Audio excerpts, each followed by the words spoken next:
Hey guys, I'm Jiraiya. This story is all about what if Naruto started his own secret ninja organization.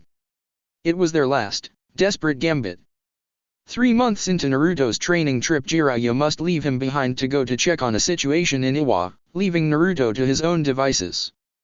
Naruto thinks everything he did makes perfect sense, Kiri thinks he is a cult leader, and Tsunade thinks she doesn't get paid enough to deal with this. Before we proceed with the story, please like and subscribe to this channel if you liked the video, and don't forget to check the description for the other works of the author if you liked the story. Let's start. Chapter 1. How to win friends, influence people, and start a secret ninja organization. 001 Beginnings. One beginning was 3 months into Naruto's training trip with Jiraiya. The Konoha spy master received a pressing message from one of his spies in Chuchi no Kuni. Naruto didn't know what it was about. The pervert refused to tell him why he was left to his own devices, and more importantly without any training for 2 whole months, if everything went well. He didn't even know why Jiraiya refused to take him along, because the lazy pervert refused to cough up even that much. So he said Iwa was dangerous, sure, but how was it supposed to be more dangerous than Mizu no Kuni? They had already been there, and that place was full of psychos. Naruto had his reasons for this uncharitable opinion, and it wasn't entirely because of poor Haku. During his first week in the country, he had made a few shadow clones to help a fish merchant's cart up from the ravine it had fallen into. The merchant had offered him protection money and, when Naruto had refused, begged for his life, scared he had offended Naruto, and he kind of had, but any place where being nice to people got that kind of reaction had to be totally messed up in Naruto's opinion. And that had only been the beginning of it all. At least this is far from anywhere important. Even you can't make too much trouble here, Jiraiya said, and ruffled Naruto's hair, making him huff in indignation and swat the hand away. Just so you know, that swamp village thing wasn't my fault. I don't care if they were high and mighty Kiri-chinen, nobody demands protection money from little flower girls. She was 10 years old, for heaven's sake. He protested. Oh yes, that country had made an impression on him all right, just not the kind of impression Naruto would voice in polite company. But whatever Jiraiya was, polite company didn't enter into it. Those syphilic bastards of a plucked vulture and oyster with the shits, and they got their spines from the oyster, and the vulture was a whore. If there was one plus side to the time he was forced to waste in every red light district they came across, it was that he didn't have to stoop to unimaginative 4-letter words. If you say so, Jiraiya managed to say, and Naruto was sure that the hitch in his voice was a swallowed laugh. That made the lecture about remaining inconspicuous that followed less than effective. Makimura was a beach town in the southern tea country. Jiraiya said he had to check in with his informants there, but Naruto was sure they were really there just because the only country tea had land border with was fire, and it was just about as far as they could get from rain and sound. He could read map just fine, thank you very much. Blessed by a sunny, temperate climate, Makimura attracted tourists from around the continent. It had long golden beaches, a nice seaside promenade with luxurious hotels, posh restaurants, and expensive shops, a war monument to the dead of some historic civil war, several big shrines, and of course a large red light district with geisha houses, tea houses, uncomplicated whorehouses, bars, and casinos. It came as no surprise to Naruto that the safe house Jiraiya tucked him into was in the far corner of the red light district, huddled between the wall circling a geisha house's garden and the seashore. It was small, but reasonably nice looking. What, no back gate? He asked, and gave the garden behind the high wall a knowing look. Jiraiya thwacked him over the head. Behave, you. There's food for a week stored inside, be mindful of the traps. Your cover's a worker for one of the local merchants, he's my contact.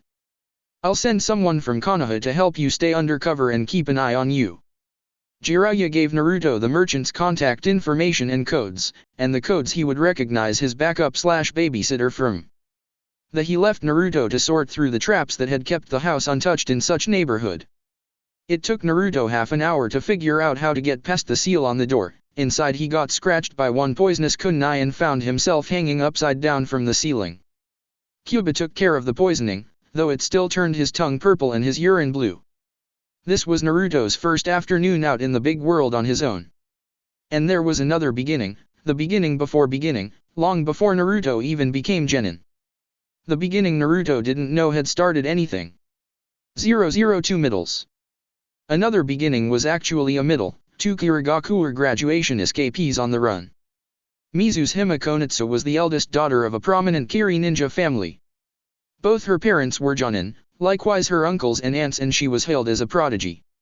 She excelled in Kenjutsu and Genjutsu, she was good at ninjutsu and taijutsu, and she was passably good at information gathering. No one ever had any doubts that she would graduate.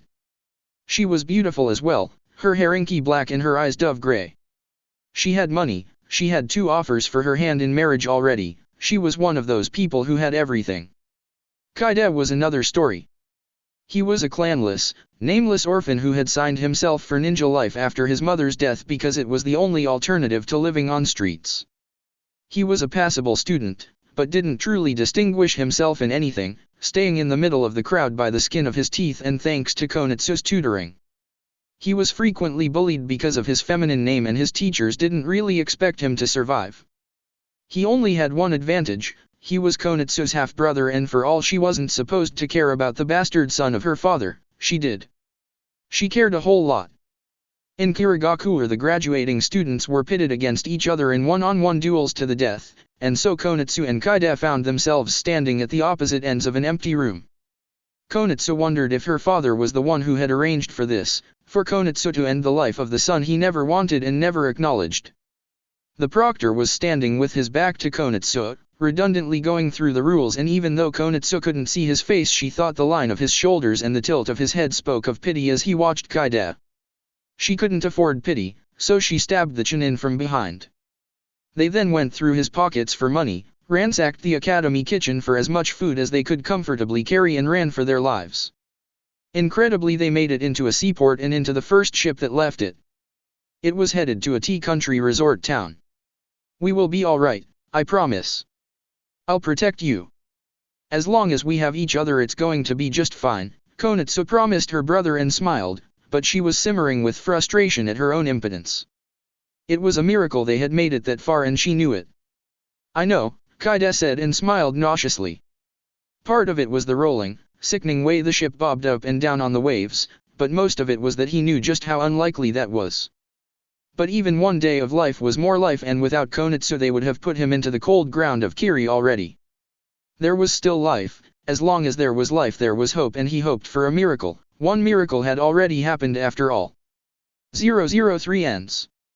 When Mizuki revealed himself to be a traitor, it was the beginning of one end. He had a lover, Ono Tsubaki, a kind, warm woman, and a loyal kunoichi of Konohagakure who found herself in a very difficult spot after his incarceration. The first stage was denial. There must have been some mistake, she thought, he could never. But he had, and she didn't know why. Was it for money? Had he grown that dissatisfied as an academy teacher? What it was that Orochimaru could offer and Konoha couldn't? What it was that was so much greater than life as a valuable Konoha shinobi, as her lover? Hadn't he cared any?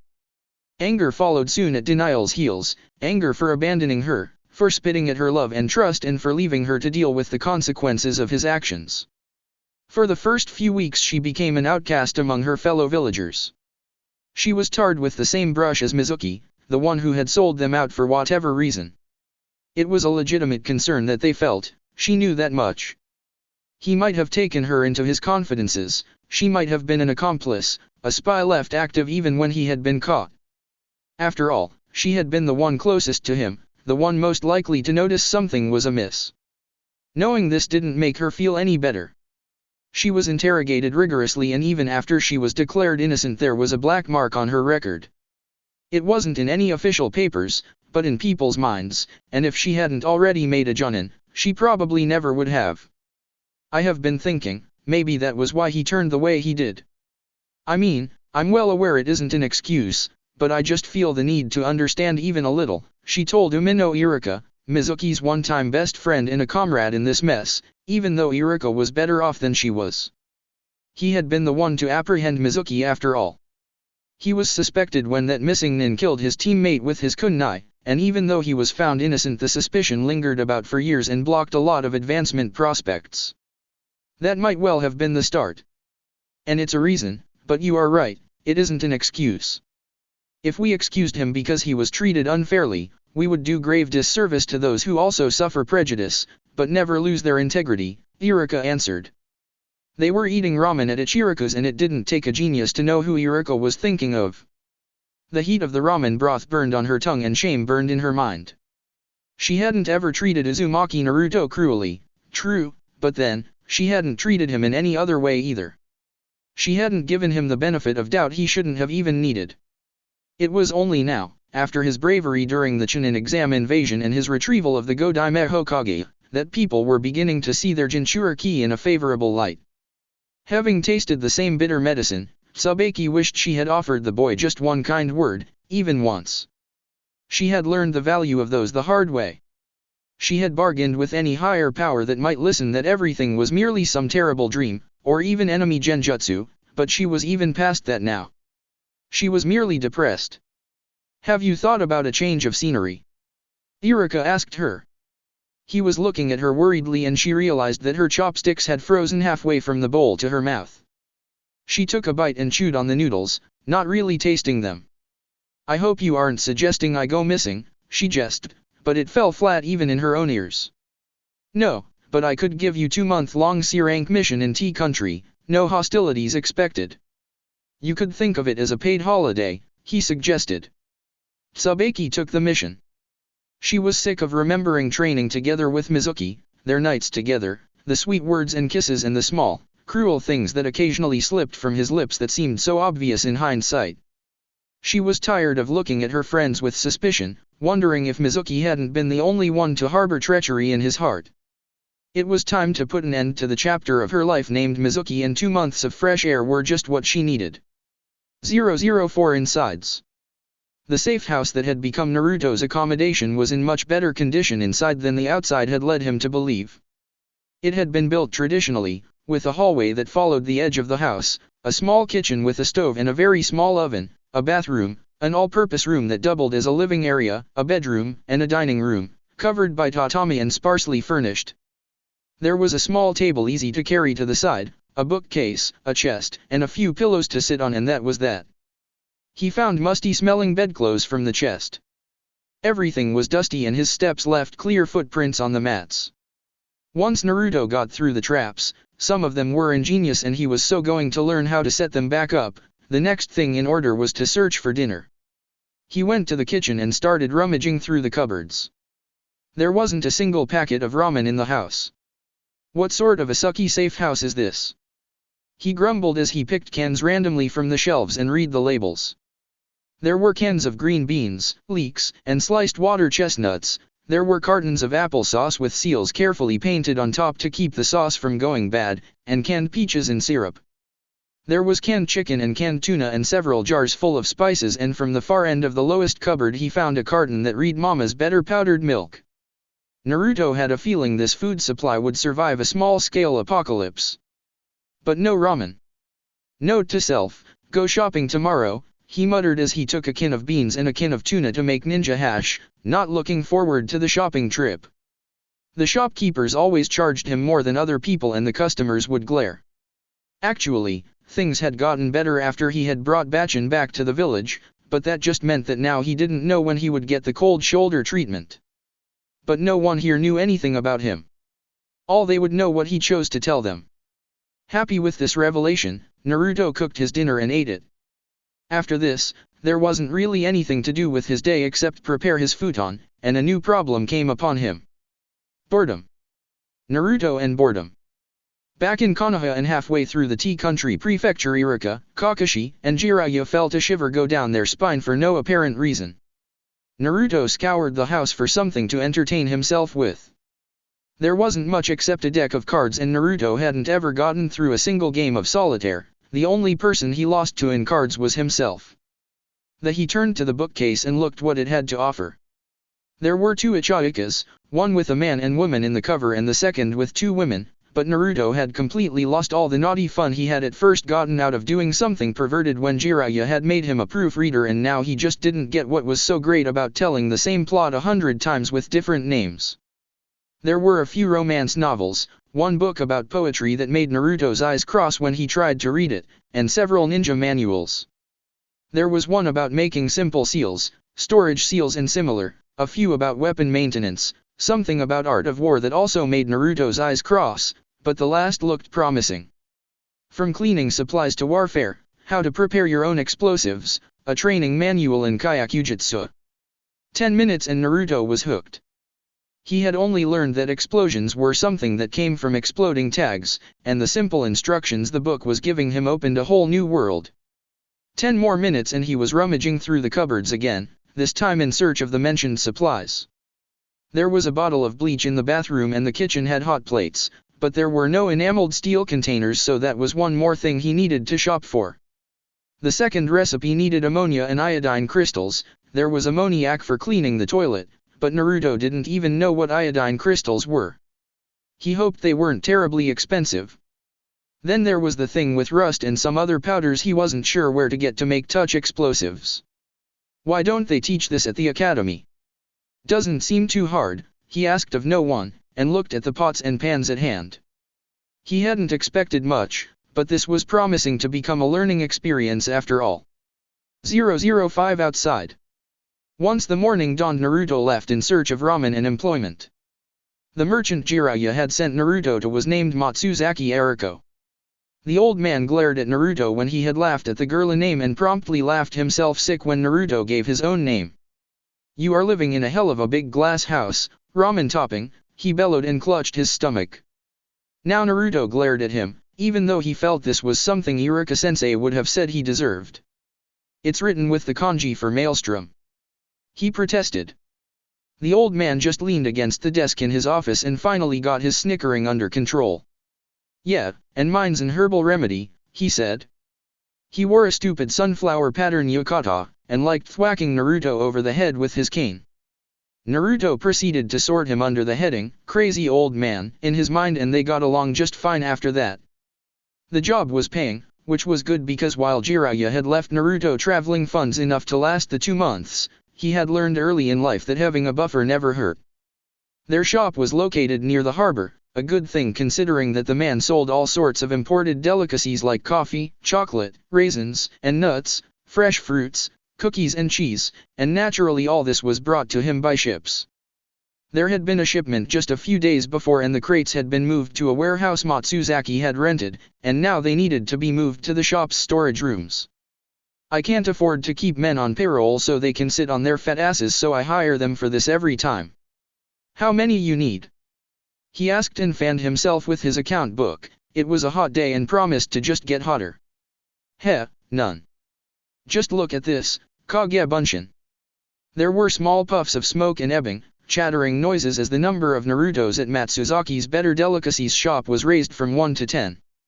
And here I thought you were supposed to not let people know you are a shinobi, Matsuzaki drawled with a voice that could have beat out Suna for dryness.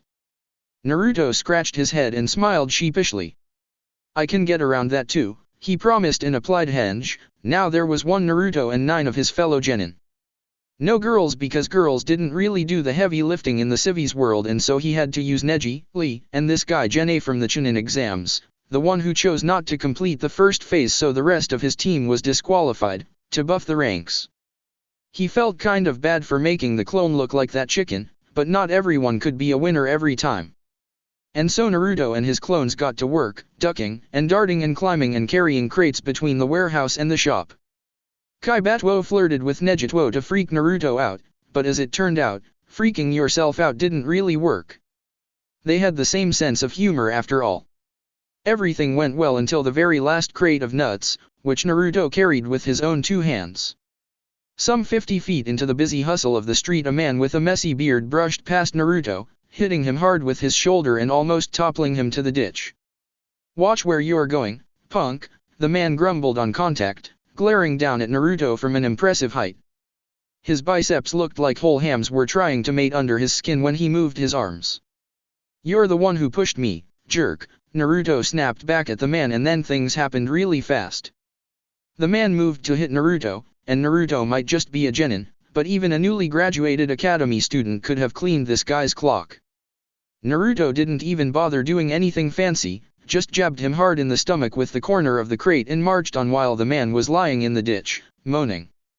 He was humming happily, and if people were staring at him, well, he was too used to that to even remember they weren't supposed to do that here. And being from a village with no organized crime whatsoever, he had never bothered to learn what that kind of tattoos and a missing middle finger meant. Chapter 2. 006 hours. It was precisely 4 hours into his employment that Naruto became responsible for the shop. It happened like this: Matsuzaki was standing on old, rickety ladder to put new jars of fruit marmalade to the highest shelf when an old lady in posh, embroidered kimono walked in, and the lady was walking 2 little dogs with long, dirty white fur. The color was dirty white. That was, Naruto didn't think those dogs were ever allowed to get dirty, and he pitied them because forcing dogs to remain neat and clean all the time went against some inner dogness. He was crouching to put some crackers to the lowest shelf a bit behind the ladder, and the dogs run towards him. And the leashes of the dogs, which had been tied together so they could be easily held with one hand, were torn from the old woman's hand. One dog went from one side of the ladder and the other the other. The ladder fell and Naruto leapt to catch Matsuzaki, already congratulating himself for the quick save. But then Matsuzaki clutched his chest and his whole body jerked. Naruto wasn't a medic by any stretch of imagination. He could bandage wounds, of course, and set broken bones as long as the break was a clean one, and even do sticks as long the one being stitched didn't mind them being a bit ugly and uneven, but his poor chakra control had made learning medical jutsu an impossibility, and he hadn't ever shown any interest despite his one-time friendship with Kabuto, that rat bastard, either, to tell the truth. So he did the first thing he could think of and ran to the hospital, carrying Matsuzaki over his shoulder. Matsuzaki's life was saved, which was good, and the old lady even paid the hospital bill as the whole thing had been her fault, but that still left the problem of what to do about the shop. You must rest, Ariko Baka. You aren't as young as you used to be, and you could stand to lose some weight as well. It was only thanks to the speed your employee got you here that you survived at all, a nurse with white yukata and angular, stern face told Matsuzaki. The old man gave him a dark glare from where he was lying down. Look, you evil, old hag.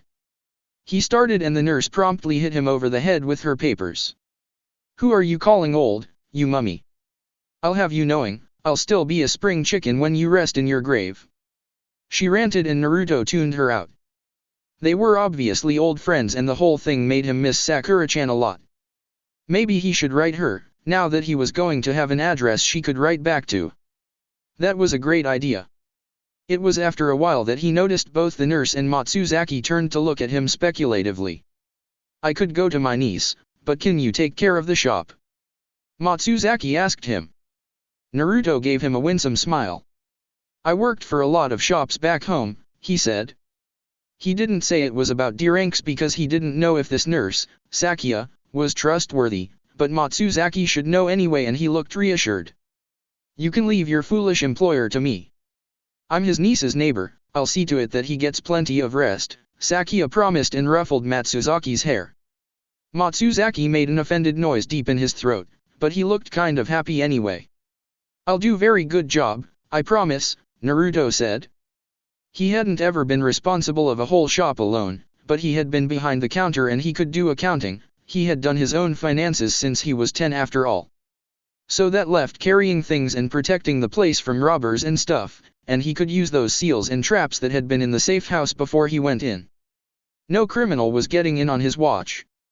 007 days. That evening Naruto set the traps and drew the seal carefully.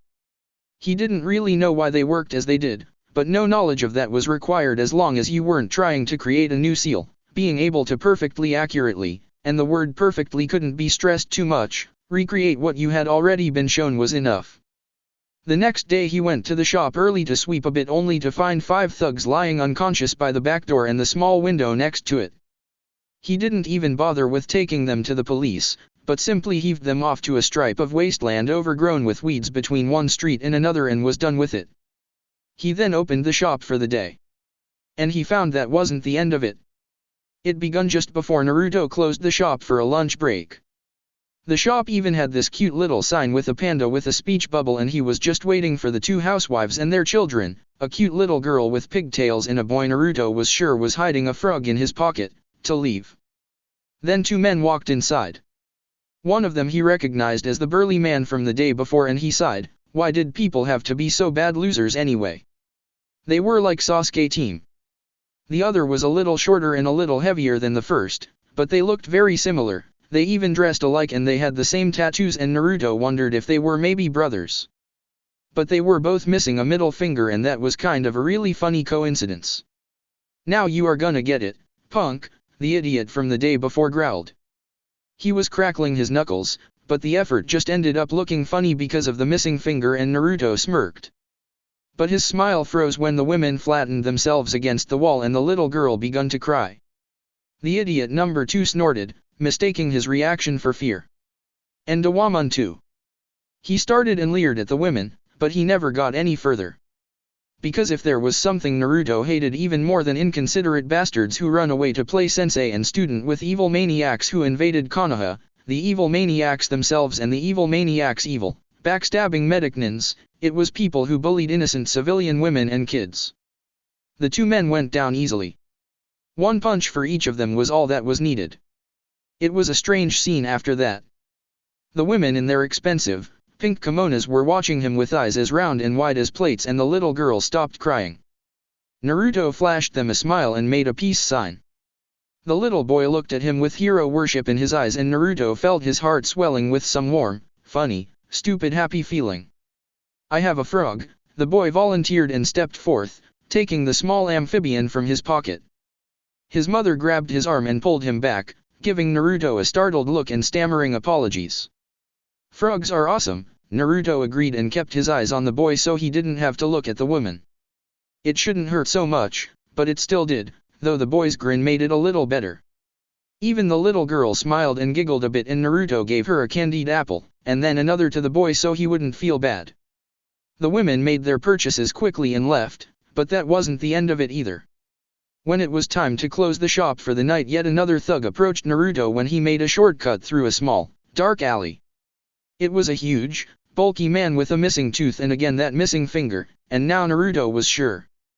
Once was happenstance and twice was circumstance, but 3 times was a pattern already, like Kakashi-sensei always said.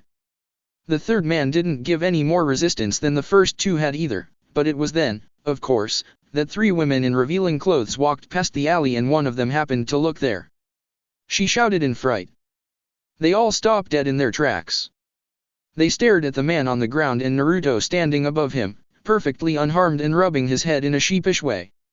This isn't what it looks like, he offered and tried to look harmless. Predictably, their reaction was to scream and run in the other direction for dear life. Naruto drooped. What a lousy day this has been, he grumbled. 008 weeks. Makimura was a nice little town, Tsubaki decided when she walked the streets towards the safe house Jiraiya-sama had given her directions to. It was early morning and the chirping of birds drowned out the squeaking and rumbling of what few merchant charts made when they were rolled to their allotted plots for the day. She watched at the sea that glittered in the early morning sun and thought that maybe she would buy herself a swimsuit. This was shaping up to be a better and better idea by the minute. A paid holiday like Iruka had said. Her only duty was to ensure that Uzumaki Naruto didn't do anything stupid and grandiose enough to attract shinobi attention. The boy's rambunctious nature aside, this was a country without a hidden village or any real political significance. This was the kind of place spies were assigned to as a punishment for messing up somewhere important. What could possibly go wrong? This was a question Ono Tsubaki regretted asking herself when she realized her charge was in the middle of a small-scale war with the local Yakuza. What you think you are doing, Uzumaki? You were supposed to keep low profile, do I need to explain you what that means? And who is she? She demanded answers from the brat sitting in the middle of the safe house's floor, bandaging the leg of a young woman. She was beautiful enough in that comfortable way that didn't leave anyone feeling intimidated, with brown hair and dark, pretty eyes and round face. It was not the moment to get interested in the opposite gender, in fact, she was beginning to wonder how he had survived to this age at all, let alone become a genin. She's Miwa-chan, those thugs were beating her up. Naruto begun his explanation, but the girl laid a hand on his arm and looked Tsubaki to the eye. The sudden fierceness in the mousy girl's demeanor was surprising. They were going to rape me, the girl named Emiwa said quietly. I'm a prostitute, I work for the Yakuza. They take most of the money I earn and they take me whenever they feel like it. Naruto-kun killed those men. Her voice was barely a whisper, but the intensity of it carried through and so did the grim satisfaction. Naruto looked at his hands like he had never seen them before and Tsubaki realized with a sudden start that it had been the boy's first kills. But the shadows were chased away and Naruto's eyes hardened. No one who does that to other people deserves to live. Don't worry, Miwa-chan, you won't ever be going back to those people, he vowed. Many thoughts were chasing one another around in Tsubaki's head. The incredulous he was fighting Yakuza without killing them, what did he do? Arrest them was shoved away by the wistful that girl loves him and he has no idea, but what surfaced first was, you will see that many people do so and live to do it again. The lecture was even part of the academy curriculum. Ninja sex ed covered the run-of-the-mill contraception, diseases, and health risks associated with underage pregnancy, but also rape as interrogation tactics and prostitution as a part of infiltration tactics. This was the kind of world they lived in. Well, I'm gonna change that because I'm not gonna change, believe it. Naruto exclaimed and hit the air with a closed fist. It made Tsubaki sad for someone other than herself, because some things could be changed by no one. But Naruto could save Emiwa if Tsubaki let him, he was the kind of person who would. She remembered the cruel whispers that had always followed the boy, Demon Brat gritted between teeth, and he remembered the man who had lain with her under false pretense and how Naruto had been the one to catch him. It hadn't been rape, she had said yes every time and enjoyed it, but she felt violated all the same. And she had been suspected and blamed, considered dirty, like many would consider whores dirty. Some would claim even in Konoha that it didn't count if you raped a prostitute. No one who does that to other people deserves to live. I was Mizuki's lover, did you know that? She asked. Naruto looked kind of squicked out, but also, gentle? Kind? She wasn't certain she was reading him right. That must have sucked. I bet he was a bad kisser too, he said and startled a laugh out of Tsubaki. She wasn't a violent person by nature, her career choice notwithstanding, and she was a bit shocked to notice her knuckles were turning white. She purposefully opened her fists. Those Yakuza are lucky, Naruto-kun, she mused and looked out of the window, feeling loose-jointed and drunk. Mizuki had struck a fracture into her and she wasn't sure if Naruto-kun had just fixed it or struck her to pieces once and for all, but whatever the case, she had forgotten what it was to feel this good. Outside the sun had finally risen over the roofs. This will be a beautiful day to die. It had taken Sihara Hiro, the unquestioned leader of Makamura's dirty underbelly, years to build his criminal empire. It was destroyed in a week. And if Naruto dropped them off to the police and Tsubaki vented her frustration, he didn't seem to hold it against her. She was clever enough to never be caught anyway. 009 months. Time is a tricky thing, subject to perception. Sometimes days and weeks will fly away like hours and days, brief, fleeting moments. Sometimes even minutes can stretch into eternity, like Naruto could assert from his experiences from the academy. 2 months isn't that long time, objectively speaking. Matsuzaki Eriko would attest that it took him barely any time at all to realize that the goofy, friendly facade that Kid Jiraiya-sama had left with him presented was entirely false. The chief of police would claim that those were the longest 2 months of his life and he never received so many gray hair because of one person before, while the prostitutes who at first meekly crept in to meet the new management would say their Naruto-kun left all too soon. They were, after all, very soon former prostitutes. Even the journey of 1,000 miles begins with one step. Naruto's journey begun when 2 missing nin from Kiri stepped off the deck of a merchant ship, looking for employ and a place to hide. 10 years. The rumors were all over the place, Konitsu and Kaide didn't even need to go searching for them. The word was that the entire criminal world was in wild disarray, that old man Sihara had been dethroned and all his men were either dead or in prison, and that, this was whispered with exited, worried, odd tone, it had been real ninja who did it. They were sitting in a dango diner and slowly eating their lunch, but in truth more interested in what the small group of men sitting next to them had to say. I heard that Matsuzaki-san is involved somehow in this affair. Who would have thought? He was always so respectable, person one spoke with obvious relish, he had red hair, mole in the left cheek and distinctive Adam's apple. I hear the new boss is so young he doesn't even shave yet, That blonde kid, remember, said person 2, brown hair, brown eyes, buck teeth. There are 2 of them, they are identical twins. I saw them in the docks yesterday. But I don't think they are really ninja, I mean, they didn't have those bandanas with the metal plate, whatever they were called again. Said person 3 aka the good-looking one. And what normal people run over rooftops?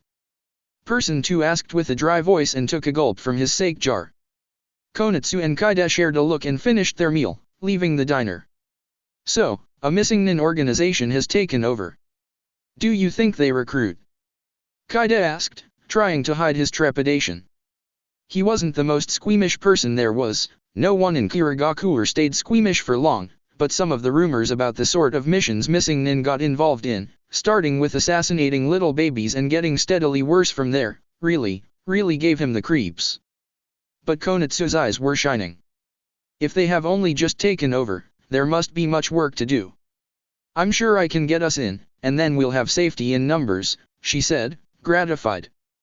Mizuhime Konatsu and Kaide had their expectations about how the world worked in general and the ninja world in particular. Those had been built upon years and years of ruthless training and eyeing their classmates with cold, and in Kaide's case, uneasy, eyes, knowing only half of them would survive. Years and years of watching little kids beg for food until they barely even noticed it, by yearly death patrols to weed out all Kekkei Genkai users and good, unselfish people like priests and volunteer workers at homeless shelters found mugged and sometimes dead had left them with firm opinion that you could trust only your family and oftentimes not even all of them.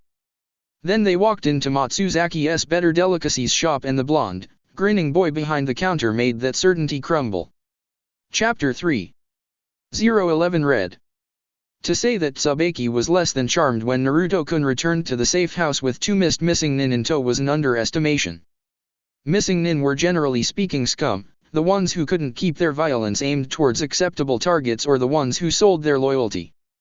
Kirigakure was a case of its own, as about half of the people who left that place were merely political dissidents or victims of severe abuse of authority, but they were desperate and all too willing to do what it took to survive, even kill people who had considered them to be their allies. The heart of the average Kiri missing nin was dead 7 times over before they left the borders of their country. So this isn't a missing nin operation? The one who had introduced herself as Natsu asked.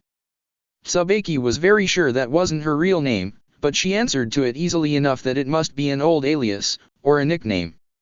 Konoha has interest in T-Country. I bet half of my graduating class couldn't tell T-Country from the map. No, I was just dumped here until my sensei gets the important stuff done, Naruto-kun answered, displaying unusually good sense in not giving his sensei's name to these people. He wasn't lying about Konoha's general disinterest in T-Country either, though he exaggerated a bit. They learned about the Big Five in history classes in detail and C-ranks covered their smaller border neighbor quickly enough, but T-Country was stable and peaceful and prosperous, not the sort of place that created many opportunities for ninja, in other words. Ah, I fear we have been followed, or we will be in short time, the boy who trotted after the girl like a faithful puppy said. His name was allegedly Katsu, but he was more visibly uneasy with it than the girl with hers. Speaking of the girl, she glared him a little, but he raised his chin, defiant, and the girl hid a sigh. So he had more morals and the girl was resigned to it, reluctantly accepting. This bit of information could be of use. Can't be worse than Gato or Zabuza or that Dota Kazuhana creep that bothered Yukihime. Naruto-kun waved his hand. Tsubaki paused to consider that Naruto-kun had contributed to the fall of 2 tyrannical regimes before he had even made it Chunin, but before she could be properly bewildered the girl called Natsu put her teacup to the table with a loud clink. So that's where I had heard your name before. They named the Great Naruto Bridge after you, she said, and the boy called Katsu looked at him with admiring eyes. Natsu seemed to be considering something and then things just clicked for Tsubaki. She hadn't even expected Naruto-kun to be able to protect them, not after actually meeting with him. She could tell he was inexperienced and she probably believed Tsubaki to be merely a Chunin since she followed Naruto-kun's lead in this, protesting notwithstanding, she wasn't precisely trying to make her objections stick, and Natsu had intended to use the 2 of them as a distraction against anyone who might have followed her and her brother and escape while the dust was still settling. It wasn't a bad plan, but it made Tsubaki see red. That someone would use Naruto-kun like that. She only realized she was releasing a good deal of killing intent when both Natsu and Katsu turned to her, their hands at their weapons. Tsubaki took a deep breath and forced the red across his vision wash away. All is well, she told Naruto-kun and managed a smile. Many would have found it more than a little sad that she was taking her clues from a genin, and genin such as Uzumaki Naruto, but Tsubaki had made her decision when she first bared her blade and she wasn't the type to change her mind according to every rouge blast of the wind. She would wait and see where this unique Nindo of Naruto-kun would take them. And if these two thought her to be Chunin rather than Junin, well, the easier it would be for her to kill them. Tsubaki was willing to give this alliance a chance, but she had sworn to be nobody's fool ever again. 012 Orange. Emiwa had been a geisha student once. Her father had sold her to a geisha house when she was 5 years old and she had worked her way up there from a servant girl to a student and even an apprentice geisha, Meiko. It was simply her bad luck that the geisha district her geisha house had been in had been an illegal one. The unlicensed districts were the most popular. There was less standing in ceremony and more fun. Often a man couldn't find enough room to sit on the floor of a tea house, this was how popular they were. But while a girl could earn well there, she also had to live in fear that the authorities may decide to close the unlicensed district and then she will have to find herself a new geisha house. This was the draw of luck, they did and Emiwa couldn't. If she had already been a full-fledged geisha she probably could have found a place that would have taken her in, but no one had needed an extra Meiko and she had to become a prostitute, make clouds and rain, with any man who would pay for her. She wasn't the only girl in this predicament either, her best friends Aiko and Yuriko were thrown out with her. It was harsh life and she didn't expect to live long. Some disease would surely take her soon, if she didn't starve once whoring cost her good looks or somebody didn't kill her. Then Naruto came and everything changed. He killed the men who tried to rape her and took her to his house, caring for her. He and the older woman, Tsubaki, took over Makimura from the horrid man who had claimed the city as his turf and suddenly she found she wasn't a whore anymore. We could convert it into an inn and a bar, Naruto-kun said as he eyed the house critically. You can sing and play something, right? Since you used to be a geisha, he asked and Emiwa couldn't find it in her to remind him again that she hadn't quite been one yet. It wasn't as if Naruto-kun cared. He simply found her cool. Aiko and Yuriko were as well, they can sing and dance there. I would like to help you personally, if you don't mind, she proposed and blushed, hoping she wasn't too forward. She so wished to become part of his life.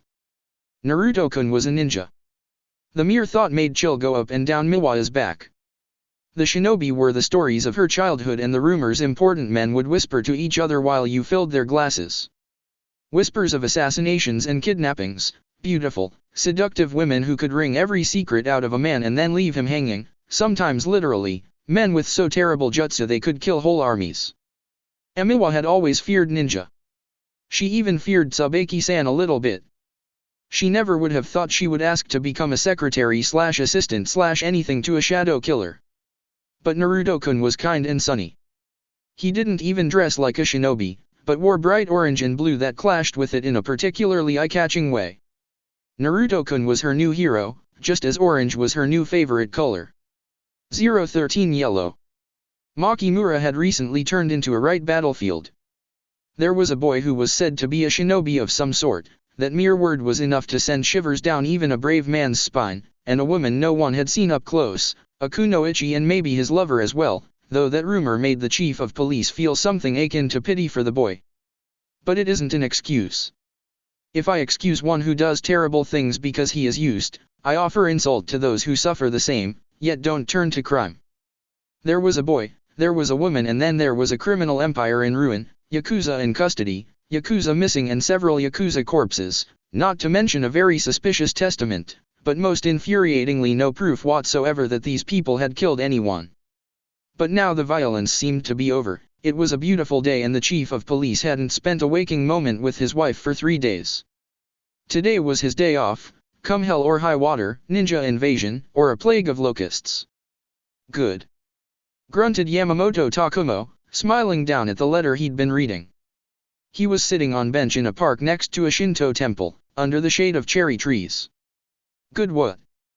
Asked Raiko, looking up from the little princess she was holding in her arms. Ruko was 3 months old and the apple of their eye, For the longest time Raiko had trouble getting pregnant and they had almost given up hope. My cousin Ichiro has finally decided to propose to Hamasaki Kiku. He plans to ask her to marry him next week at the Mermaid Festival at the Seashore Palace. Seashore Palace was the finest, and most expensive, restaurant in Makimura. Takumo couldn't even imagine how Ichiro had managed to get a reservation for that day. Raiko grinned at him. Then shall we gather chrysanthemums, dearest, for their table at the festival to help Ichiro gather his chrysanthemum? She asked coyly. It was a beautiful day, golden with sunshine and peaceful. Of course it had to come to an end. There was the sound of a girl crying and Takumo turned his head to look. He saw a girl in yellow yukata, standing under red torii gate, gazing up and tears streaming down her cheeks. A cat had climbed to the lower lintel of the gate and meowed there, obviously afraid to climb down. The girl was tugging the orange sleeve of a young boy and Takumo thought his heart would stop. The boy had bright yellow hair. The dominant hair color of people of tea country was black. Some had dark brown hair, or even light brown, but yellow was exotic, strange. Even in a tourist city like Makimura, blondes were a rare sight. He couldn't see the face, but the girl tugged again and Takumo stood up, alarmed, hoping Satu had the sense to. The boy known as Satu Naruto walked up the beam of the gate like it was flat ground and not in fact at 90-degree angle to the ground. He quickly picked up the cat and jumped down with a somersault that would have left Takumo with a twisted ankle or possibly even broken neck like it was nothing and handed the cat to the girl. She shouted in delight and pressed the scruffy black thing to her chest and Satu ruffled her hair, smiling beatifically. Takumo felt his insides twist. The ones who make a show of being affable are always the worst, his shishao had told him once. It takes a certain kind of man to murder in cold blood, but the kind that murder in cold blood and then hold charity auction, make nice with cute kids and save kittens is worse. They have something loose in here. He had twirled his finger at his temple. Takumo couldn't remember a single instance his shishao had been wrong. An Kiku equals chrysanthemum. 014 green. When Marino Idate heard that Makimura had been overrun by two missing nins, his first inclination was to bang his head against something hard. Idate didn't like the ninja world even at its best. Once his heart was gnawed by the green eyes beast called envy, but Naruto had helped him regain some of his lost self-respect in winning the annual race, and a few kind words from his brother had given him the rest of it. And even when looked at objectively, life was just that much better when he didn't have to pit himself against tests engineered to make the majority of the attendants fail and be used by someone who would use him to do their dirty job and throw him away like trash later. Alright. Maybe he was still just a little bit bitter. Idate had waited with bated breath after Ibiki had taken Team 7 back to Konoha, but when no one appeared even after months to demand that he join Konoha again, he had allowed himself to relax. Some say that the grass is greener on the other side of the fence, but the fact was that Idate had walked both sides of it and he preferred his civilian life. Ibiki should have changed his status from Kia to MIA at the very least. He hadn't, and Idate was eternally grateful for that. But now it seemed that trouble had found its way to the peaceful tea country after all. It was after a day of careful consideration that he approached Wasabi Jiraiya, the man who had taken him in from the ditch and treated him as his own son. Wasabi Jiraiya was a big man. He had a bit rough-hued but kind face that seemed to proclaim that like a mountain, he was here to stay and couldn't be moved. He was sitting behind his desk and sipping tea from a delicate china cup that almost completely disappeared into his big hands. His simple grey kimono and his austere room void of all unnecessary cluttering were like his own reflections. He wasn't a man fooled by vain gilding or cheap glittering. He smiled to Idate when he came in and like always it made him feel like a little better person than he was. Father, I'm sure you have heard the rumors from Makimura as well. He begun, and when Jiraiya nodded he continued, with your permission I would go there and see how much truth there is to them. Why bother? Makimura is far from here. Jiraiya asked, but Idate got the feeling that he wasn't necessarily disapproving, but simply curious. I know how these things progress. If Makimura becomes a center of missing nin action, it will invite hunter nins, and hunter nins in turn will invite spies. And before we know it, this isn't just the problem of one town, it will spread slowly but surely over the whole country.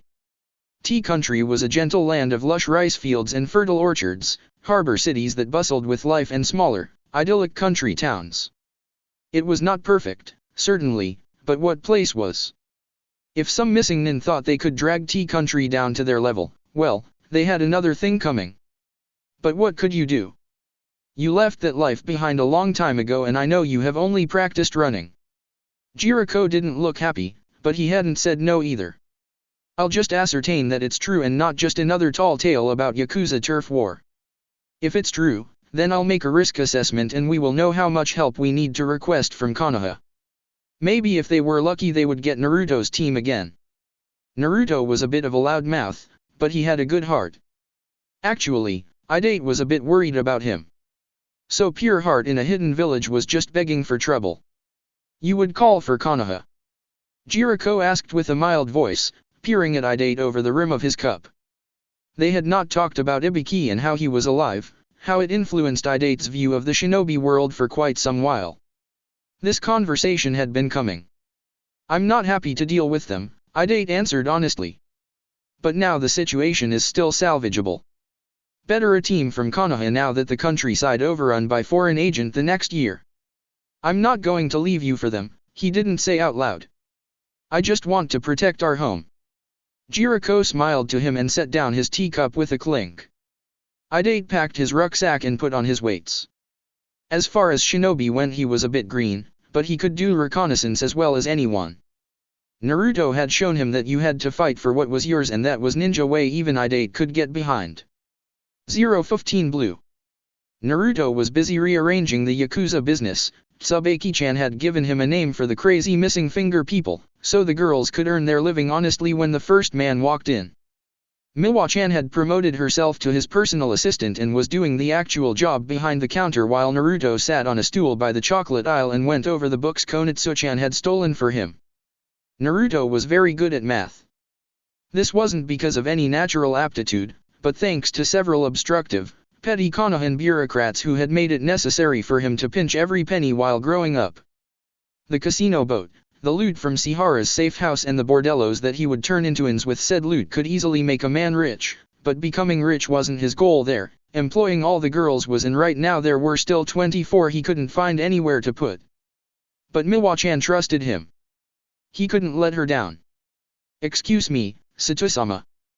The man he had at first taken for a customer asked as he slowly dithered closer to Naruto. He was a middle-aged, plump man, dressed very smartly. In his hand there was a brown envelope. I am, Naruto admitted cheerily. People didn't call him Sama every day, or ever, really. Jiraiya had picked Sato Naruto for his name because Sato was the most common surname in T-Country, and because he didn't trust Naruto to remember to introduce himself with fake first name. He would have remembered, really. But Naruto was a kick-ass name and he didn't want to lose it even for a short while. That was his story and he was sticking to it. I came to, greet and congratulate you for your, quick promotion to your current position. And also, I think we can reach an arrangement? So that everything will go smoothly. The man stumbled over his words. He didn't sound terribly sure of himself. Who are you and what sort of arrangement are you speaking about? Naruto asked and closed his account books. Maybe the man was Matsuzaki's customer and wanted to make a big order? He didn't know what other promotion the man could be referring to. I am Suzuki Eiji, the owner of the Billow and Wind, a restaurant by the promenade. I trust that if I, pay for protection I'll have no need to worry over, unfortunate fire-related accidents. The man thrust the envelope to Naruto's hands and backed away a few steps, looking at him expectantly. Naruto might have asked about the way he looked at him, hopeful and nervous at the same time, but this was when he was hit by an epiphany. Konoha, like all ninja villages, had a very effective fire brigade. It was necessary when fire jutsu and different kinds of explosions were part of the trade for a good portion of the villagers. He had already learned during the short while he had traveled with Jiraiya-sensei that this wasn't so in the civilian settlements. In small villages and towns whatever police force the place had covered firefighting also, and in big cities the responsibility was given to one of the samurai families, and the way they handled their duty varied from place to place, but one thing all these makeshift fire brigades had in common: no water jutsu and pretty bad mobility and reach, what with the need to haul huge water tanks by carriage or the need to make bucket chains from the nearest well. Makimura was undoubtedly the same. He could find a fire brigade. This man was willing to pay him for it. He could use the pay and part of the Yakuza treasure to make some sort of fund for the girls' wages. He would have to check the local laws, but he was pretty certain he could make it tax deductible. Konatsuchan and Kaide could become the overseers and trainers, and the water jutsu would be good for self-defense too. This was a great idea. He congratulated himself. The pale man, Suzuki, nodded and backed out of the shop.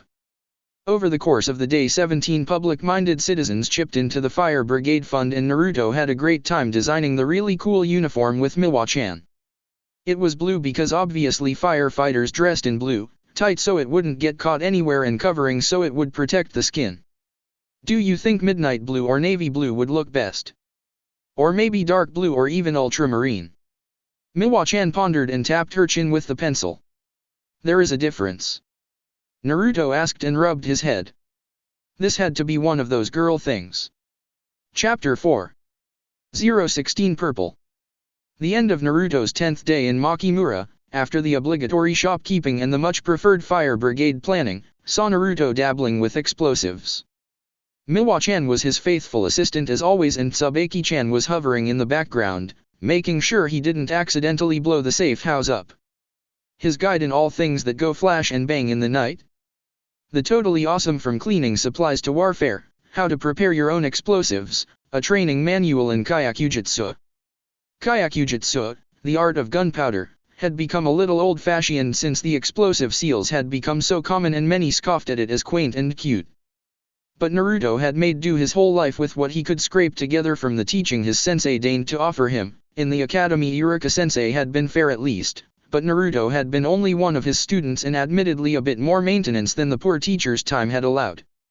Besides, there were many places that would confiscate any seals they found on a person, but who would bother to confiscate bleach and hot plates? Let's start easy with the eggshell smoke bombs, he proposed, rummaging through the cold cabinet.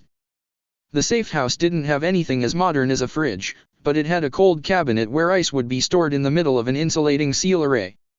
It would take a week or so before the ice had melted enough more needed to be bought, and it kept the perishable food fresh. From there Naruto picked a dozen of eggs. Let's see, we'll need sugar, fertilizer with saltpeter and a few other ingredients for this one, Miwa-chan said as she leafed through the book. Also, cotton wool, aluminum foil and a pan. We'll be ready in no time at all. Why you bother to make bombs this day and age? Konatsu-chan asked, and Naruto wasn't sure if she sounded curious or doubting. Most of his practically all-female enterprise, he and Kaide the only exceptions so far, plus Eriko who didn't count because he was Naruto's boss, lived in the ex-whorehouse dorms, but Tsubaki-chan had demanded that Konatsu and Kaide remain under her watchful eye, and Naruto didn't see why not. Besides, Tsubaki-chan was great and she probably had a good reason. Because many places check you for seals, but no one cares about eggs and fertilizer. I'm Konoha's #1 surprising ninja and proud of it. He cheered, and Konatsu-chan made a small aha noise deep in her throat. After this they got to work. Miwa-chan caramelized the sugar and Tsubaki-chan insisted in being the one who distilled the saltpeter out of the fertilizer because apparently just pouring the thing into the sugar as it was would have been a bad idea. Naruto was the one who mixed that with the rest of the ingredients and put the end product, a sort of thick paste, onto the folio to dry, while Kaide made himself useful by pricking a small hole into the eggshells and sucking them carefully dry.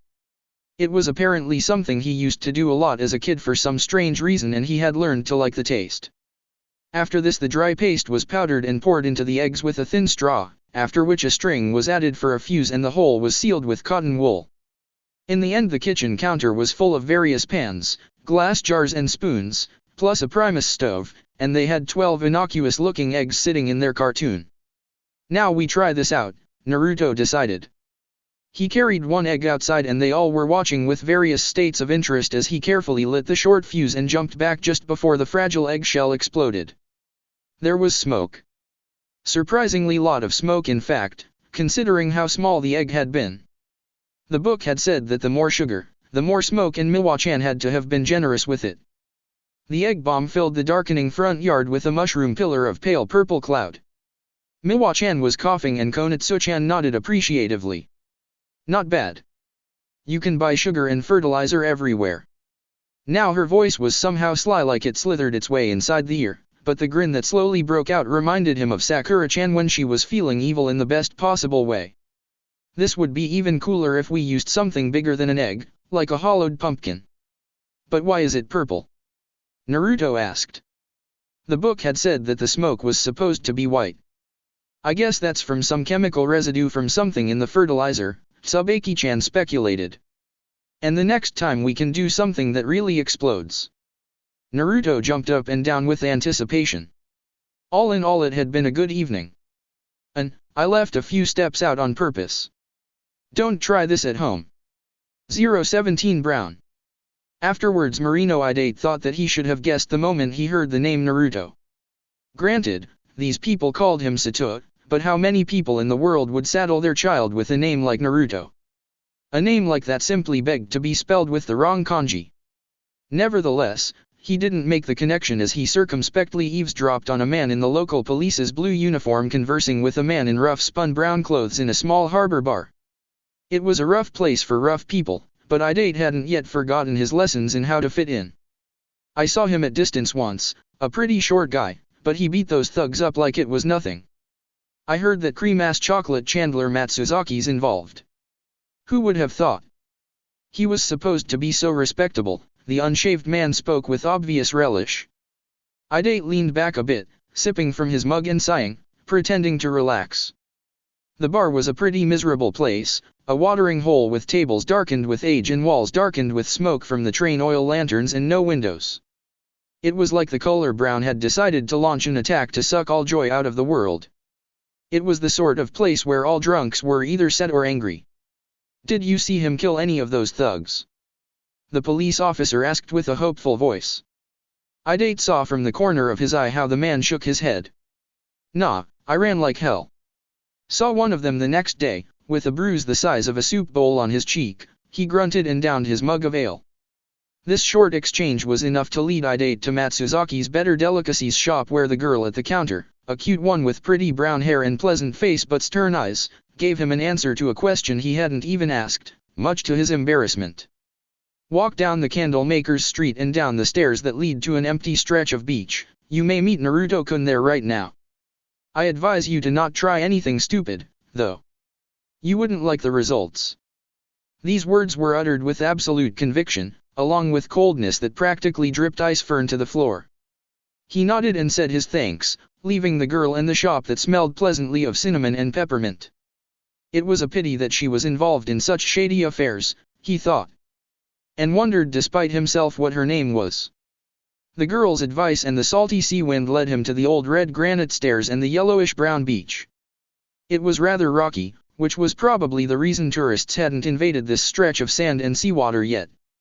Standing on the uppermost stair, he saw a group of people.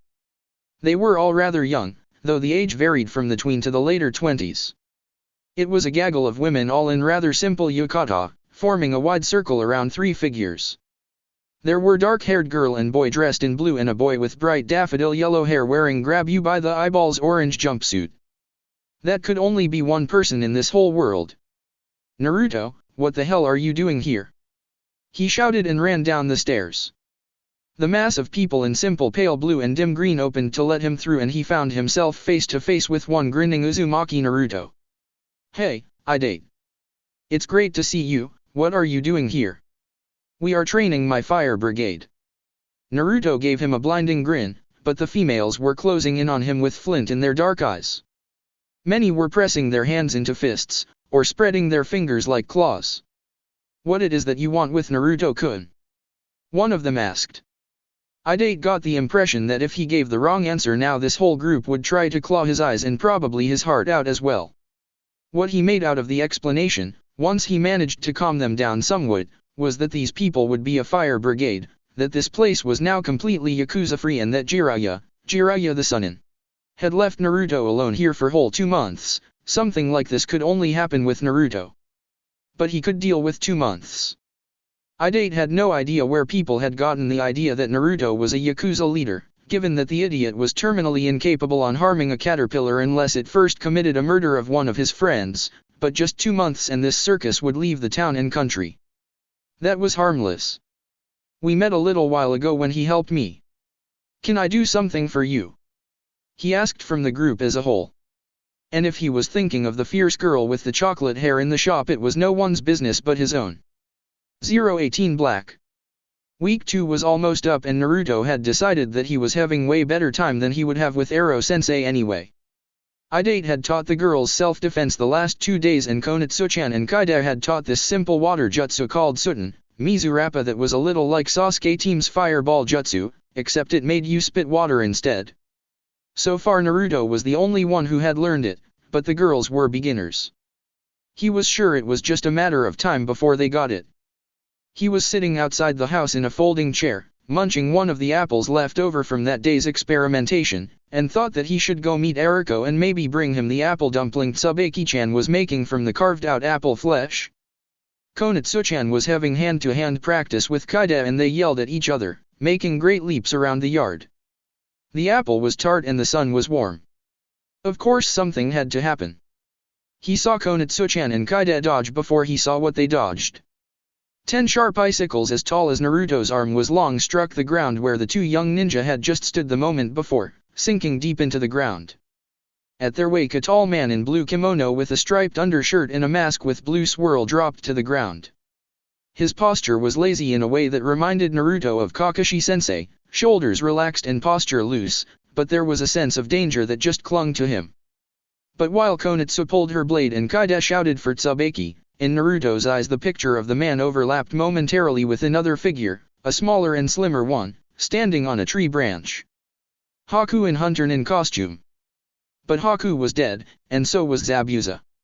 You kids got further than I thought possible. But now it's time for you to die. The unknown shinobi's voice was flat and bored as he positioned his hands for making hand signs, but waiting for his opponent's first move. He was mocking Konitsu-chan, Naruto realized, telling her she didn't stand a chance and could just lie down and die now. And if there was something Naruto could be trusted to absolutely, undeniably, and forever reliably hate. No, you won't. Your village is a hellhole, they are better off here and you aren't touching them. And who are you to tell other people they suck when you are such a happy evil minion anyway? His fingers moved with practiced ease and the man didn't even have time to speak, if he even intended to speak, before the yard was swamped by 50 shadow clones. They all jumped as one against the man. After that it was tightly contained chaos. The man struck 7 clones down with water bullets and brief flashes of impact and pain flashed through Naruto's mind, followed by a sliver of black, but he didn't let it stop himself. He got a punch through, the man blocked 3 clones and kicked him and they were again apart, in a, well, if not sea then at least a good-sized puddle of yellow and orange. Konitsu-chan took the chance to hit the man with the same jutsu she had tried to teach to the girls that very day, but it hit the great oak behind where the Hunter Nin had just stood. They all darted around each other for a moment as they analyzed each other. This was when 3 apples flew unerring towards the man in the air. He took a mocking step to the side and gave Tsubaki-chan a mocking nod. The first thing you happened to hold, I presume? He asked. And Naruto was angry, but he wasn't so angry as to not notice the way Tsubaki-chan's eyebrows went up. It was a sight to see. There was an explosion that broke every window in the house. The ninja had dodged, but he had to pull a short blade midair to meet Tsubaki-chan's. 2 water jutsu flew at him at the same time, but the man dodged them nimbly, landing on his feet. The ground under them had turned to slick mud and Naruto's foot slipped on it. What was that? The Hunter Nin asked and for the first time he sounded rather rattled. How you managed to fool me with genjutsu? It wasn't genjutsu, it was a cute and quaint custom. Naruto shouted, threw himself forward and made a movement to punch the man in the face, which provoked a reflex of blocking the said punch. But that couldn't sadden him much now, his bombs had been vindicated, so ha. Kaide was the next to strike with his Kodachi, Konitsu-chan right at his heels and several Naruto clones gave them back up. Black flickered across Naruto's vision as the clones died, but Kaide didn't die so that was good. Tsubaki-chan engaged the enemy now and steel met steel which clangs that echoed right down to the roots of Naruto's teeth. But he wasn't sitting on his ass either. As he finished flicking his fingers, he called out the name of his technique. Kuchi Yasei no Jutsu. Pouring as much chakra as he could into it, Naruto summoned forth Gamaken, the great magenta toad the same size as Gamabunta, who appeared directly above the hunter Nin. He almost got out of the way. You seem to have a situation here, Naruto. I hope I can be of some modest help. The forever polite Gamaken greeted his summoner, turning his head and apparently trying to figure out what and where the situation was. It was not seen. The strong, old oak had snapped under the great toad like a matchstick, and a curvy branch of it had protected the hunter Nin from turning into paste. Mud had splashed everywhere and Naruto was covered in it from head to toe. The tree had luckily fallen not over the house or the geisha house next to it, but towards the road. The Naruto clones were all gone and he was blinking the jet-colored darkness of death from his eyes. The rest of the wet, dirty fighters had pressed tightly against the house as the yard was just big enough for the great toad warrior. The hunter Nin groaned in pain and defeat. What are the neighbors thinking about us now, I wonder? Tsubaki-chan contemplated, and her voice was the only dry thing in close vicinity. 019 White. A giant toad had fallen on top of him. Doiharateki, Shrike, could barely believe his own memory even though he had been stripped down to his underwear and tied tightly up. The loud, blonde boy in Kilmi Orange was apparently Jiraiya of the Sunin's student. Konoha had some interest in Mizuhime Konitsu and her alleged half-brother, or possibly boyfriend, and he could never tell his superiors what he had learned. Somehow, this didn't make her feel the anguish such thoughts were supposed to. He just felt kind of bored and numb as he wondered if he would be tortured for information here or shipped to Konoha to Marino Ibiki's tender care. Hey, I have a question for you, evil minion-san. When the bright form of his captor trotted to him, Taki thought his question answered. The smile on the boy's face was much too wide to mean any good, and the way his quarry glowered from the other end of the room surely meant they would love to offer their assistance. Codename Shrike, Jonin, registration ID 01554. His voice was clipped, stern. His mask had been taken from him and he felt near naked, but he would never give his name, let alone anything more incriminating. The boy blinked, and if Taki read his body language correctly, not really Sato was more bemused than anything. That's nice. But about my question.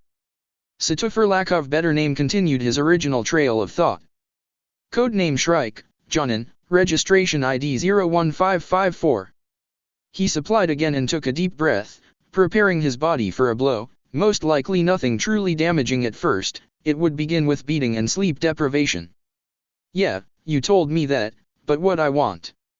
Now his intrepid interrogator was beginning to look frustrated. Taki took that as a small victory. Codename Shrike, Jonin. Do you like apple dumplings? Sato shouted over his litany, red-faced. Taki's tongue froze in his mouth as he tried to wrench his thoughts to the new rails. Apple dumplings? Where did apple dumplings enter the conversation? And dear Kami, why? They are good enough, I guess, he answered nonchalantly. It was enough to get Sato to grab one from a nearby table and push it into his mouth. It was hot and sweet and he had hard time swallowing it. Sato rambled on about how he had at first offered the dumplings to Gamaken the Toad of Awesome. Taki could hear the capital letters, but Gamaken had declined and now they had enough for everyone. Silence followed this and he didn't break it first. Why, you are hunter Nin anyway. You don't look evil enough to like it in Kiri. Is that it? You became hunter so you wouldn't have to spend time in Kiri. Sato speculated, and it made Taki feel unease, and then anger because of the unease. He hadn't ever thought of his career choice in those terms, and he wasn't going to start now. Where like entered the equation. I am Kiri's property, no more and no less, he reassured himself. Like his country was during the winter, colorless and featureless as the snow covered the world, he was snow white and snow cold, with little but his registration ID to tell him apart from 100 others. He had a function to perform, and before this unfortunate incident he had performed it without a flaw. He had hunted his every quarry down, even his 2 genin teammates, and their red had mixed with the winter white. No one who graduated from Kirigakure Academy could ever be sentimental. So what of it if he sometimes felt like he had died a while ago and just not noticed? Not you too. Just like Haku was, what it is with that place. Sato groaned, though the question wasn't really addressed to anyone. Taki briefly wondered who Haku was, but didn't ask, and then Sato continued already, you know what, you need some attitude adjustment. This is for your own best.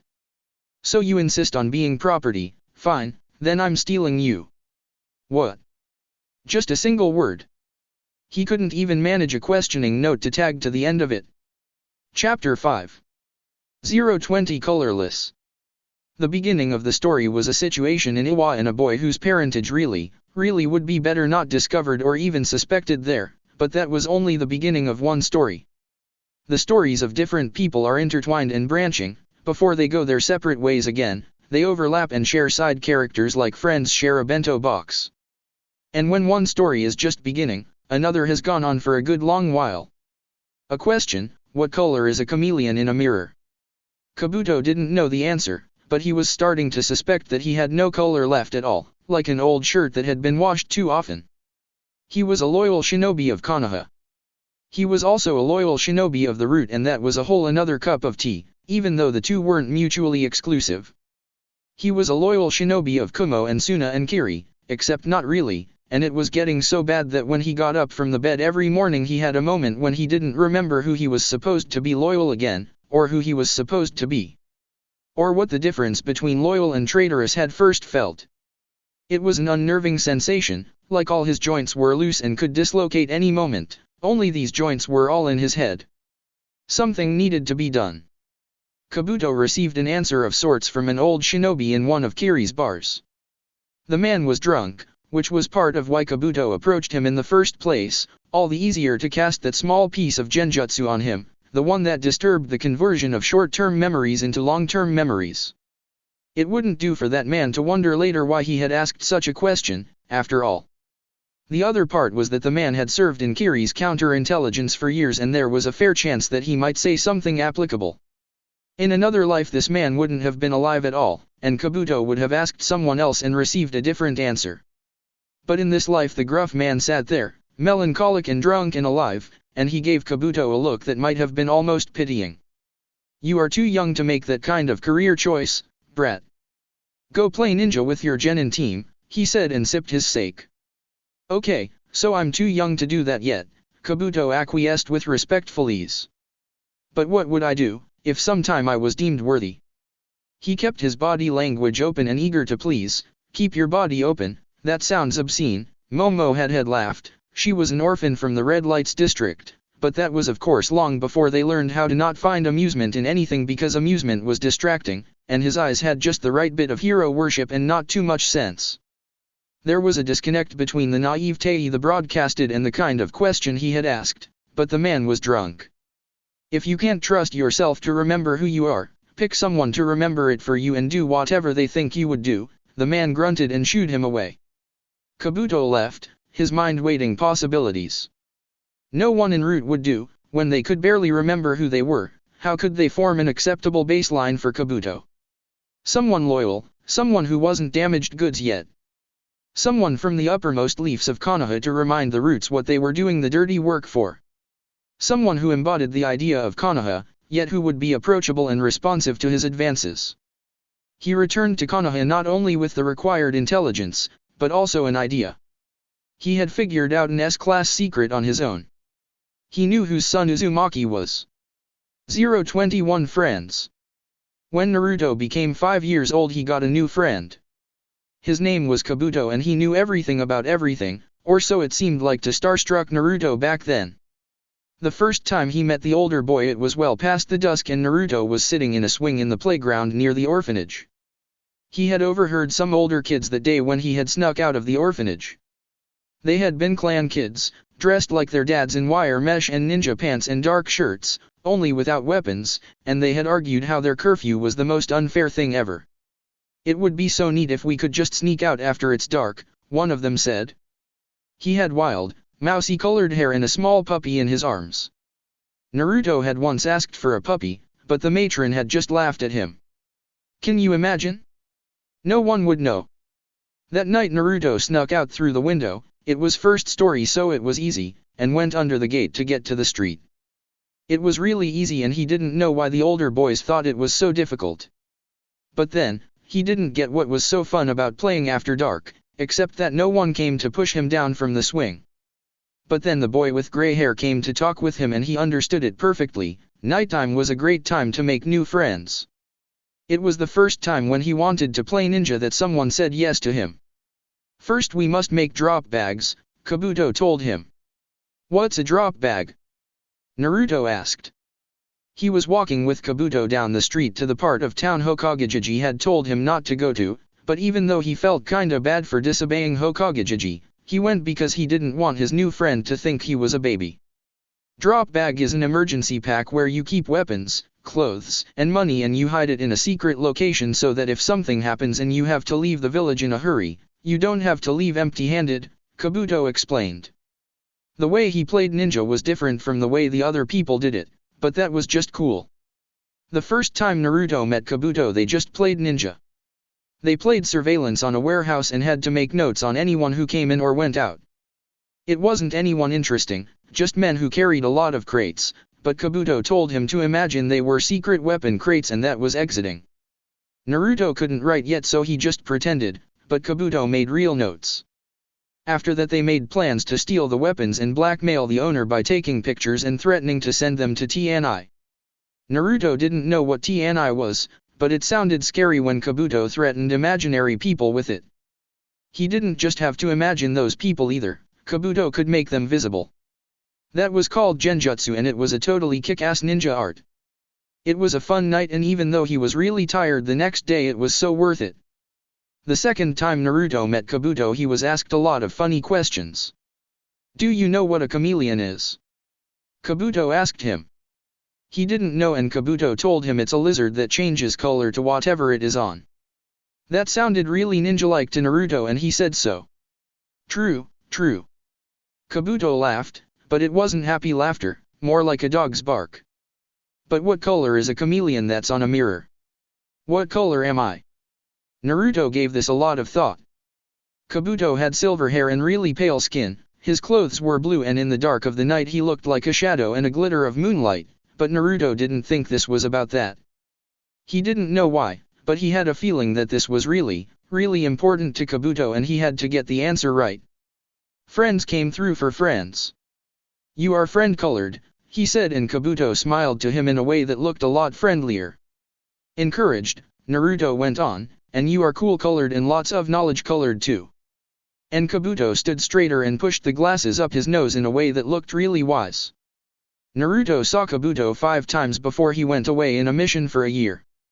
He saw Kabuto twice after he got partnered with some guy who was a medic nin and taught him to be a medic nin too, but Kabuto had a lot of missions and couldn't spare much time to play with his young friend. After that Naruto saw him for the first time in the Chunin exams and things went to south really fast after that. He had pretty much forgotten the whole drop bag thing, but after trying and failing to retrieve Sasuke he went to check their secret place under the Hokage mountain the moment they let him out of the hospital. His bag was there, but Kabuto's was gone. It didn't hurt quite so much as Sasuke's defection. It didn't hurt quite so much as Haku's death had. It made a close third, though. 0-22 enemies. Uzumaki Naruto was an idea that worked. He gave Kabuto a lot of colors and while none of them were colors as the word was conventionally interpreted, he was satisfied with them. Friendship, cool, knowledgeable, secrets, fun.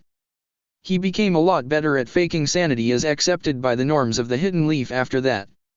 Maybe, he thought, just maybe he wasn't wholly faking it when he smiled to a vendor who gave him an extra apple and complimented his friendly manner.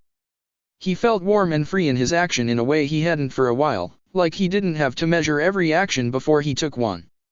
Friendly colored. Friendly worked, he learned, with a great big number of people and in most situations, and even on a mission, smiling and being polite unnerved his enemy more than his threats ever did so it worked out. Conflicting signals, one of his senpai said. Kabuto was simply happy to have a script he didn't have to deviate from. The last time Kabuto saw Naruto before leaving for Iwa. They played ninja only after the darkness had fallen, to protect Kabuto's face from becoming linked to the Kyubi Jinchuriki. He had a feeling Danzo-sama wouldn't like that. This time he employed a small area genjutsu to help them play recruiting for a spy organization. What he used was a real simulation and Naruto, he noted with some amusement, was actually devastatingly good at recruiting, even though he didn't seem to fully realize the way he took advantage of people's raw places. When I'm big, I'm gonna have my own secret ninja organization. And then you can be part of it too. Naruto crowed after the play had ended for the night. Is that so? Kabuto asked, smiling, and ruffling his hair. Naruto made a small protest and squirmed his way out from under his hand. Yeah, and you have to promise you will be part of it. It's one of your colors, you know. Always keeps promises to friends color. Naruto stated imperiously. He seemed to enjoy the right to dictate Kabuto's colors. So I am, then, he affirmed and nodded his head, trying to recall when was the last time he had been asked to give promise. En route he was given a lot of orders, but no promises were expected of him. Promise implied trust and Danzo-sama trusted no one. The last person he had given a promise to had been Nono. How long had it been since he last thought of her? I promise that when you found a secret ninja organization, I will join it. He didn't feel disjointed anymore now that Naruto knew who and what he was for him. That was worth any promise. He was aware it wasn't quite healthy to be so dependent on the perceptions of another, but it was healthier than what he used to be. He even started to dream on Nono again, of her smiles and the smell of freshly baked bread on her hands. In another life he would have called Nono a mother. He wondered at times what had come of her. Yakushi was her surname and she had let him use it as his own. So Yakushi Kabuto went to Iwa and found he had enough of a human heart for it to break. Nono, he could barely believe that of her. Nono was one of Danzo's. But Nono had loved him, she hadn't wanted to give him up. She had tried to buy him free, by taking that one mission. Yakushi Nono was double-crossed, killed by the same son she had tried to free, and what was left of Kabuto's sanity gave spirit at last. For the first time in his life Kabuto had an enemy he shared with no authority. Enemy was a color like the tang of blood on tongue and a knot so cold it burned lodged within the heart. Naruto hadn't given him loyalty for Konoha as a color, and so Kabuto wasn't bothering with that loyalty. Orochimaru offered him a chance for revenge and he took it happily. His new master often spoke of his true colors, the Snake Sunin, Danzo, Sasori, they all had him, or thought they did, with great amusement, but this was a secret Kabuto kept from him. His color was a friend, Naruto's friend. He truly didn't see being in Naruto's enemy's service mutually exclusive with that friendship. What did enemies and allies matter? But there was something he was as well. He was one who would have to keep a promise he had given to Naruto. Orochimaru, after all, had asked him for none. I promise that when you get a secret ninja organization, I will join it. 023 Lovers. The people of Makimura thought that Naruto-kun was a Yakuza boss, strong as a monster and obviously some kind of evil genius to have taken over in less than a week, albeit his evil was somewhat diminished by his tendency to be polite to women, his fondness of little children, and the way he never actually terrorized anyone who didn't go out of their way to terrorize or arrest his precious people first. This was nothing new, and Tsubaki was beginning to learn this kind of odd situations as something inherently Naruto, the same as taking pity on and taking in potentially dangerous and very desperate Kiri missing nin. Naruto argued 2 out of the 3 didn't really count as missing nin because they hadn't graduated to become ninja in the first place. She was sure Kirigakure didn't care. What was new was that she was due to some inexplicable, communal caprice thought to be Naruto's maul. What is wrong with these people? She asked Kaide-kun, the person with the bad luck to be in her presence when she overheard a man warning his friend from hitting on the Yakuza boss bird. She ain't worth that. Their delusions about his moral character aside, Naruto-kun is 13. She hissed in annoyance. It was true that in most places, Konoha included, genin were considered legally adults, but there were different degrees of legal and that just wasn't. Or if it was somewhere, the legal system of that place was in serious need of revamping. People tend to have kind of lurid imagination. I mean, there were lots of people who whispered I was a servicing Konitsu in return for her tutoring back in Kiri.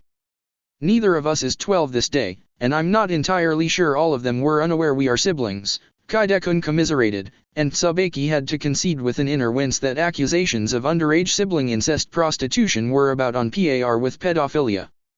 They were walking down the street towards the shop that had become their base of non-existent operations simply because the little safe house couldn't house everyone involved at this point. Now that Tsubaki had become aware of the rumors circulating, she noticed how many people actually nodded to her when she walked past, and she remembered the bargains she had gotten for the food and practically everything she had shopped for in Makimura. None of the nodders, some whom nodded so deep it wasn't a nod anymore, but a bow, were tourists either, she noticed. All were locals. Besides, they think we are Yakuza. I guess high moral standards aren't really expected of us, Kaide whispered and shared a look with Tsubaki that said things. This can be used, it said, we get things cheaper and no one messes with us, and maybe we really could do something illegal if we can speak Naruto into it because money's always good. It was a very pragmatic look, a Kiri look on the face of a boy much too young to be so jaded, but then, that was Kirigakur. Blood on the water and cruel smiles hidden by the mists. To the winner go the spoils, Tsubaki mused and freaked herself out just a little bit.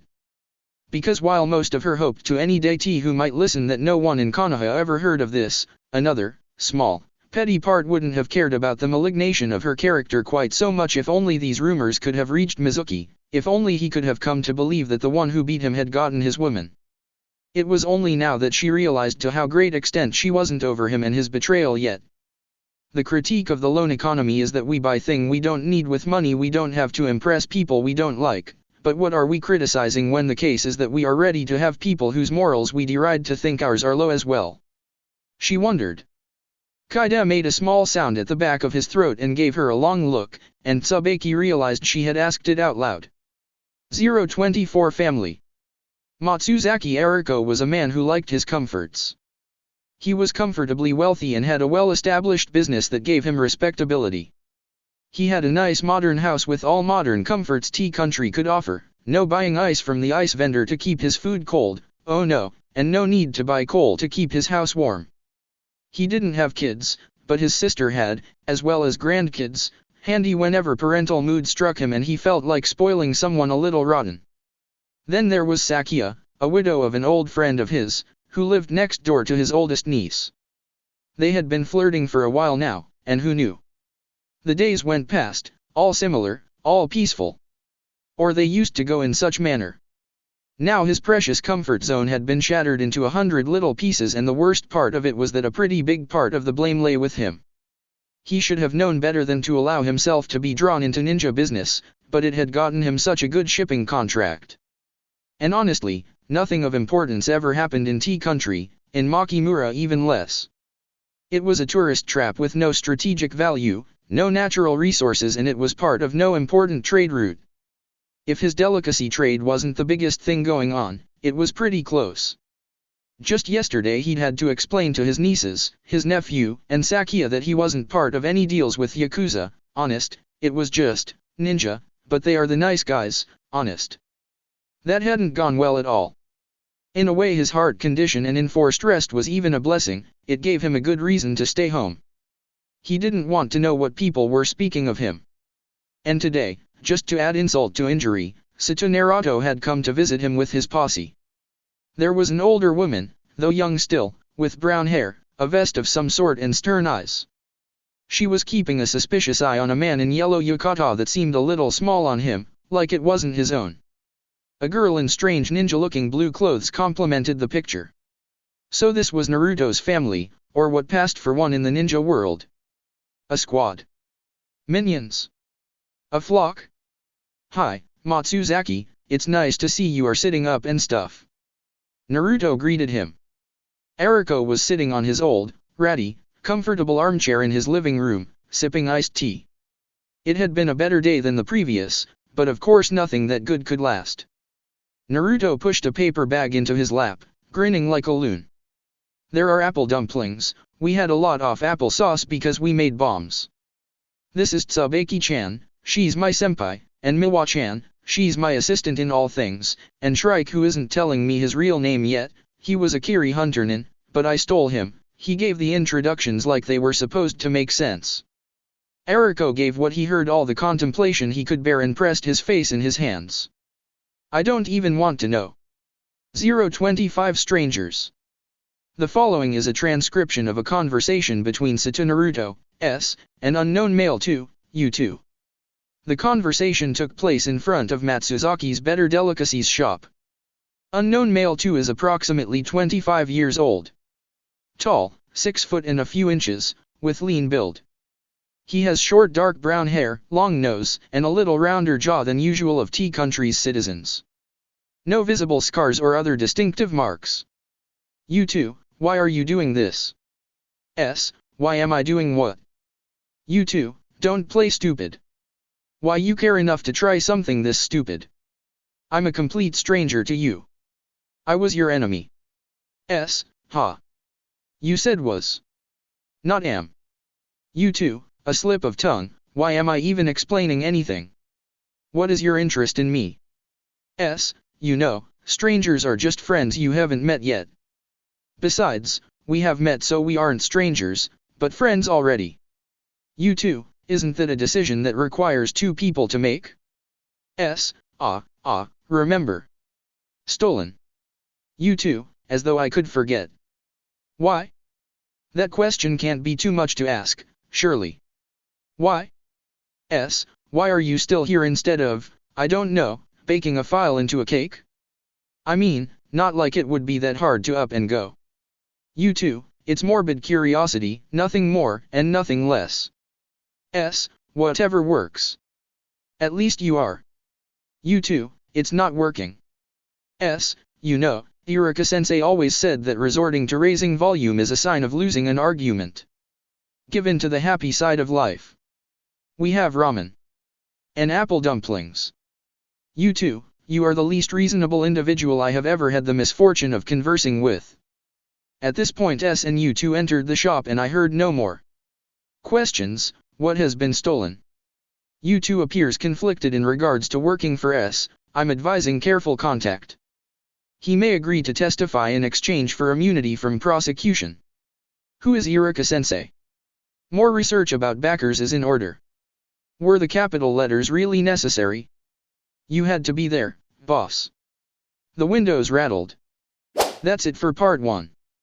Thank you for watching and see you on the next video.